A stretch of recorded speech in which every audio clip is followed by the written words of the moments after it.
ఓం శ్రీ గురుభ్యో నమ. శ్రీ మహాగణాధిపతయ నమ. శ్రీమాత్రే నమ.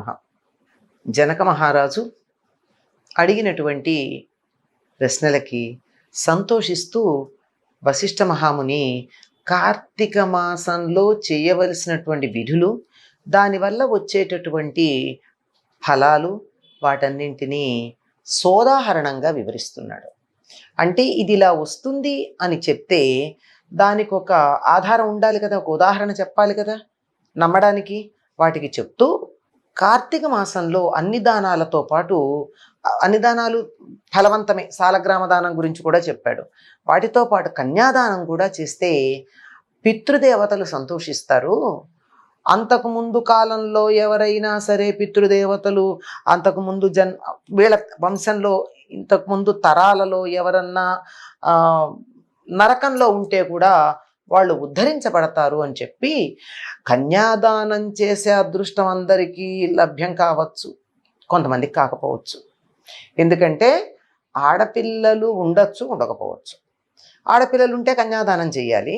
ఆడపిల్లలు లేకపోతే కూడా వారిని దత్తత తీసుకునైనా కన్యాదానం చేయొచ్చు. దానికి కూడా అవకాశం లేకపోతే ఎవరైనా ఒక బీదవాళ్ళు తమ పిల్లలకు ఉపనయనం చేస్తుంటే ఉపనయనం చేసినా మంచి ఫలితం ఉంటుంది. ఉపనయనానికి కావాల్సినంతటి ఖర్చు నేను పెట్టుకోలేను అని అనిపిస్తే అందులో కొంత భాగం అన్నా మనం అందులో భాగస్వామ్యం వహించవచ్చు. అంటే ఉపనయనం చేయడానికి అయ్యేటటువంటి ఖర్చులో కొంత సొమ్మన్నా పెట్టుకోవచ్చు. దీనివల్ల ఫలితం ఉంటుంది అనడానికి ఒక గొప్ప నిదర్శనం ఉంది అని చెప్పి వశిష్ఠ మహర్షి చెప్తున్నాడు. ఇది ద్వాపర యుగానికి చెందినటువంటి ఇతివృత్తం. చూడండి, ప్రాంతాలలో తేడా ఉండడమే కాదు, కాలాలలో కూడా ఎన్ని తేడాలు ఉన్నాయో. ఇది వంగదేశంలో ద్వాపర యుగంలో జరిగినటువంటిది. ఒకటేమో కృతయుగం కథ చెప్పుకుంటున్నాం, ఒకటేమో ఇక్కడ ద్వాపర యుగంలో జరిగినటువంటి ఇతివృత్తం. ఇది వంగదేశం. వంగదేశం అంటే ప్రస్తుతం ఉన్నటువంటి బెంగాల్. అక్కడ జరిగినటువంటిది. అక్కడ సువీరుడు అనే పేరున్నటువంటి ఒక రాజు పరిపాలన చేస్తూ ఉండేవాడట. ఆయన కొంతకాలానికి శత్రువులు ఆయన్ని జయిస్తే భార్యను తీసుకుని నర్మదా నదీ తీరానికి వెళ్ళిపోయి ఏదో అక్కడ ఆకులు, అలములు, పళ్ళు, కందమూలాలు తింటూ కాలం గడుపుతూ ఉన్నాడు. అక్కడుండగా ఆయనకు ఒక కుమార్తె జన్మించింది. మొత్తానికి ఆ పిల్ల చాలా అందంగా ఉంది. ఏం చేస్తా, అది ఉన్న జన్యువులు ఎట్లాంటివి, తల్లిదండ్రుల నుండి వచ్చినటువంటిది అనుకుంటా సౌందర్యం. ఆ అమ్మాయి కొంతకాలానికి యవ్వనవతి అయింది. యవ్వనవతి చాలా అందంగా ఉంది. ఆ ప్రాంతంలో ఉన్న ఒక వానప్రస్థుడికి కుమారుడుగా ఉన్న ఒక మునికుమారుడు ఈమెను చూచి ఇష్టపడి వివాహం చేసుకుంటానన్నాడు.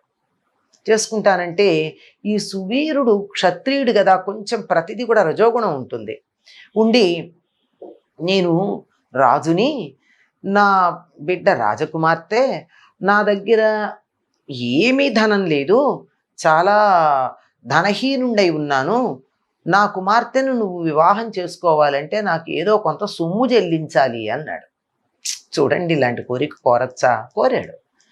ఆయన ఏం చేశాడు, ఆ అమ్మాయి యొక్క సౌందర్యానికి ఆకర్షించబడి అక్కడే నదీ తీరంలో కుబేరుడు గురించి తపస్సు చేసి ఆయన నుండి ఒక ధనపాత్ర పొంది ఆ ధనపాత్రని ఇతడికి ఇచ్చి ఆ అమ్మాయితో వివాహం అవంగానే తన తల్లిదండ్రుల దగ్గరికి వెళ్ళి ఇదిగో మీకు కోడల్ని తెచ్చాను అన్నాడు.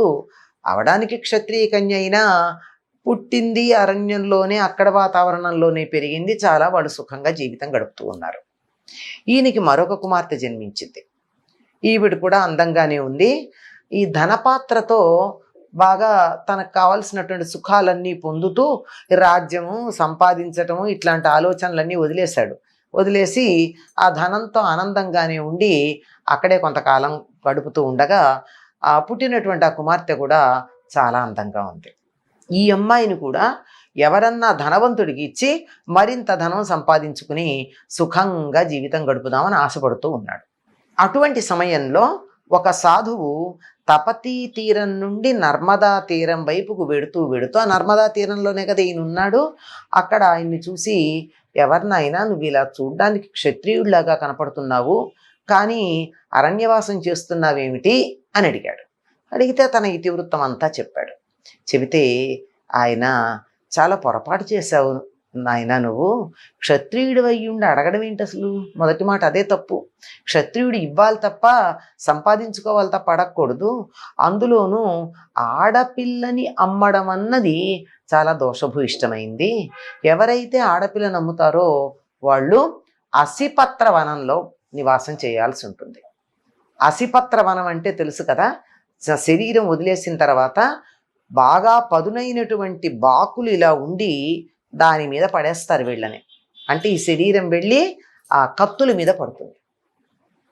కత్తులు ఆకులుగా కలిగినటువంటి అరణ్యం అక్కడ ఉండడం జరుగుతుంది. నువ్వే కాదు, నీ పూర్వులు కూడా అటువంటి నరకయాతన అనుభవించాల్సి ఉంటుంది. ఇప్పటికే నువ్వు చాలా తప్పు పని చేసావు. నీ పెద్ద కుమార్తెని నువ్వు డబ్బు తీసుకుని ఒక వివాహం చేసావు కనుక నీకు ఇప్పటికే పాపం ఉంది. ఆ పాపం పోవాలి అంటే ఈ అమ్మాయినైనా, నీకు ధనం ఉంది కదా ప్రస్తుతం, ధనపాత్ర వల్ల బాగా బంగారం నగలతో అలంకరించి యోగ్యుడైనటువంటి వరుడికి సాలంకృత కన్యాదానం చెయ్యి, నీకు ఫలితం లభ్యమవుతుంది అన్నాడు. బాగానే ఉందండి, బతికుంటే సుఖపడాలి కానీ ఉన్నదంతా ఖర్చు పెట్టుకుని ఎవరికో ఇచ్చేసుకోవడం దేనికి? నేను అటువంటిది ఏం ఆలోచించను, నాకు అటువంటి విషయాలు అక్కర్లేదు, నేను ఆ పని చెయ్యను అని అనుకున్నాడు. అన్న తర్వాత కొద్ది కాలానికి అతడు శరీరం వదిలేశాడు. అతడు నరకంలో పడ్డాడు. నరకంలో పడిన తరువాత అతడి సంగతి అట్లా ఉంచి నరకయాతన అనుభవిస్తూ ఉంటే, అప్పటి వరకు ఈయన వంశంలో ఒక పూర్వుడైనటువంటి ఒక ఆయన స్వర్గలోకంలో స్వర్గ సుఖాలు అనుభవిస్తూ ఉన్నాడు. ఆయన ఎంత బాగా ధర్మ పరిపాలన చేశాడంటే పేరుకు తగినట్టుగా చేశాడు. ఆయన పేరు శృతకీర్తి.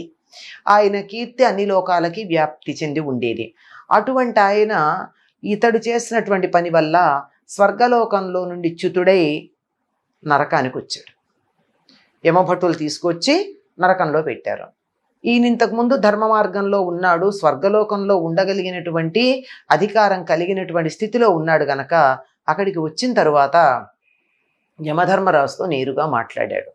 నేను తెలిసి ఏ ఒక్క దోషం చేయలేదు, ఒక్క పాపం కూడా చేయలేదు, ఇతరులకి సహాయం చేశానే తప్ప ఎవరికి హాని కలిగించలేదు. నేను అటువంటి నన్ను నరకానికి ఎందుకు తీసుకొచ్చారు? నరకానికి రావాలంటే నేనేదో ఒక దోషం చేసి ఉండాలి కదా, ఏ దోషం చేశానో చెప్పవలసింది అన్నాడు. అంటే యముడప్పుడు జరిగినటువంటి విషయం చెప్పాడు. నీ వంశంలో ఒకడు ఆడపిల్లని అమ్ముకున్నాడు, ఇంకొక అమ్మాయిని అమ్మడానికి సిద్ధపడ్డాడు. పైగా అతడి మీద దయతలచి, ఎందుకు దయతలుస్తారండి? వాళ్ళ వంశంలో మిగిలిన వాళ్ళందరూ గొప్పవాళ్ళు గనక ఒకడు చెడ్డవాడైనా దుష్ప్రవర్తనలో ఉన్న అతడొక్కడు చెడు మార్గంలో ఉంటే పూర్వులు కూడా నరకానికి వెడతారు గనక వాణ్ణి ఉద్ధరించాలి అనేటటువంటి ఉద్దేశంతో వచ్చి చెప్తారు. అలా చెప్తే కూడా మాట వినలేదు, అతడు నరకయాతన అనుభవిస్తున్నాడు. ఇది జరిగింది అంటే నాకు దీని నుంచి విముక్తి కలిగే మార్గం చెప్పమంటే అప్పుడు ఈ శృతకీర్తి జీవించి ఉండగా ఎన్నో సత్కార్యాలు చేసి ఉన్నటువంటి కారణంగా నేను నీకు నీ శరీరాన్ని కల్పిస్తా. వెళ్ళి సువీరుడి, నీ వంశంలో ఎవరైతే ఈ దోషం చేశారో అతడి ఇంకొక కుమార్తె ఉన్నది, ఇంకా వివాహం కాకుండా, ఆ పిల్లకి వివాహం చేయకుండానే ఇతడి శరీరం వదిలాడు. నువ్వు వెళ్ళి ఆ అమ్మాయిని ఎవరైనా యోగ్యుడైనటువంటి వరుడికి సాలంకృత కన్యాదానం గనక చేసినట్టయితే నీకు వచ్చినటువంటి ఈ నరక యాతన తప్పుతుంది అన్నాడు. అంటే యముడు ఎంత దయామయుడో చూడండి. అంటే తప్పు చేసినటువంటి వారికి సరిదిద్దుకునేటటువంటి అవకాశం ఇచ్చేటటువంటి ఒక గొప్ప పద్ధతి. వెంటనే ఆయన శరీరాన్ని ధరించి ఆ నర్మదా నదీ తీరానికి వచ్చి ఆ సువీరుడి భార్యని, వారి యొక్క రెండవ కుమార్తెని చూసి వారితో తనని గురించి పరిచయం చేసుకుని జరిగినటువంటి విషయం అంతా చెబితే ఆవిడ కూడా అంగీకరించింది. అప్పటికే వయసు పెద్దదైంది, తాను కూడా తన భర్తలాగా కొద్ది కాలంలో శరీరం వదులుతుంది, వదిలిన తర్వాత నరకానికి వెళ్ళడం దేనికి, ఉద్ధరించబడేటటువంటి మార్గం ఉంది కదా అని అంగీకరించింది ఈ శృతకీర్తి. అప్పుడు ఆ సువీరుడి యొక్క రెండవ కుమార్తెకి చక్కగా వివాహం చేశాడు, తగినటువంటి వరుడికి ఇచ్చి అది కూడా కన్యాదానం చేశాడు. కన్యను అమ్ముకోల.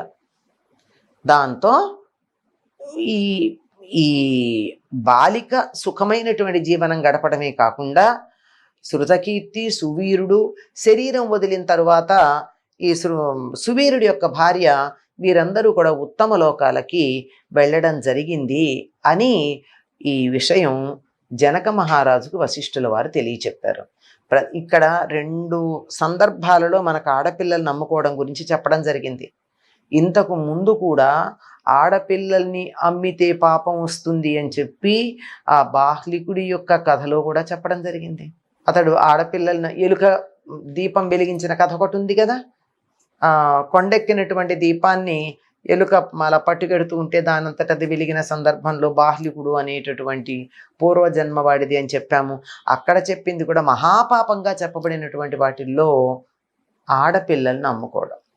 ఆడపిల్లల్ని కన్యాదానం చెయ్యాలే తప్ప అమ్ముకున్నట్టయితే అసిపత్రవనం అనబడేటటువంటి మహాఘోరమైన నరకంలో తాము ఉండడం కాదు, తమ పూర్వుల్ని కూడా ఉండేటట్టుగా చేయడం జరుగుతుంది. దాని నుండి ఉద్ధరించబడాలి అంటే ఇంకెవరైనా మన పూర్వులు ఎవరైనా ఉంటే కూడా వాళ్ళను ఉద్ధరించాలి అంటే కూడా కన్యాదానం చేయడమే దానికి తగినటువంటి పరిష్కారము. అది కూడా కార్తీక మాసం అయితే మరీ శ్రేష్టం. ఈయన చెప్పింది కూడా అదే. ఈ శృతకీర్తికి ఈ వ్యవహారం అంతా ఆ యమధర్మరాజు చెప్పింది కార్తీక మాసంలో. అందువల్ల ఆ కార్తీక మాసం వెళ్లకుండానే కన్యాదానం చేసి తాను ఉద్ధరించబడ్డాడు. తన వంశంలో తరువాతి వాడు ఎవరి వల్ల అయితే తాను పతనమయ్యాడో అటువంటి వాడిని కూడా ఉద్ధరించడం జరిగింది. కనుక కార్తీక మాసంలో ఏది చేసినా ఫలితం ఉంటుంది అన్నప్పుడు కన్యాదానానికి ఇంతటి అద్భుతమైన ఫలితం ఉంది అని చెప్పి జనక మహారాజుకి వశిష్ఠుల వారు వివరించి చెప్పడం జరిగింది. స్వస్తి.